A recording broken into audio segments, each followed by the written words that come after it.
Hai guys, kembali lagi bersama saya Ira Azman. So hari ni rumah dekat belakang ni berada di area Tanjung Minyak Melaka. Rumah ni dia freehold. So yang ni dia ada dua akses, satu ke Bukit Rambai. Bukit Rambai dekat dalam Melaka, kawasan yang strategik juga dekat, dan lagi satu akses ke Tanjung Minyak.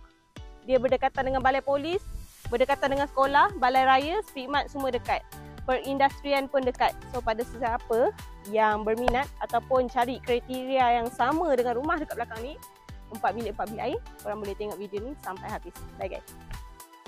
Rumah ni macam sesuai untuk kalau orang dulu-dulu dia banyak suka yang tak suka yang masuk-masuk rumah terus nampak bilik kan. Rumah ni sesuai lah. Lepas tu sini rumah pun ada 4 toilet. So setiap bilik korang akan dapat 1 toilet. Belakang lah. So kalau siapa yang cuci baju, senang korang boleh terus sedia baju.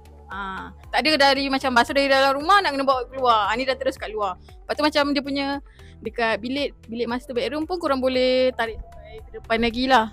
Dengan harga korang pun boleh dapat cashback yang tinggi lah orang kata. Lepas tu kawasan pun luas. Lepas tu dekat dengan apa-apa senang lah orang kata. Kedai pun senang, sekolah pun dekat. Betul. Korang tengok video ni sampai habis. Okay.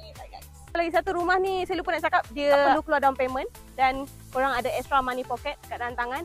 Kalau korang masuk rumah je, korang ada duit untuk buat renovation. Okay?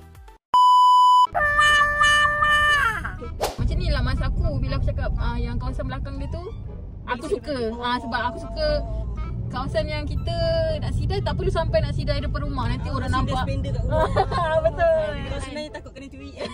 Oh my god. Untuk kita sidai baju tu pun ada privacy lah untuk kita. Apa yang kita basuh tu. Satu tambahan tips baru untuk korang pilih rumah. Ya, betul.